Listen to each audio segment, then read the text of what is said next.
Ketot. 5 ta mashina bir-birini urgan. Buni qaranglar. Sentrani egasi rulda uxlab qolganlar, brat.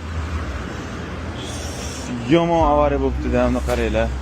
Shunaqa holatda sug'urtadan pul undirsa bo'ladimi? Shu kabi gaplarni eshitib turamiz. Avariya bo'lganda sug'urtadan pul undirib bo'lmaydi deyshadi. To'g'ri, ayrim hollarda avariya bo'lganingizda sug'urta jabrlanuvchiga yetkazilgan zararni qoplab bermaydi. Ya'ni asosan qaysi hollarda undirib bo'lmaydi? Birinchisi, ayblanuvchi mast holatda avtomobil boshqargan bo'lsa. Ikkinchisi, avtomobilni boshqarish huquqiga ega bo'lmagan shaxs boshqarsa. Uchinchisi, yo'l transport hodisasida voqea joyidan qochib ketilsa. To'rtinchisi, texnik nosoz avtomobilni boshqargan bo'lsa. Beshinchisi, aybdor tomonidan majburiy sug'urtasi bo'lmasa, sug'urta jabrlanuvchiga yetkazilgan zararni qoplab bermaydi.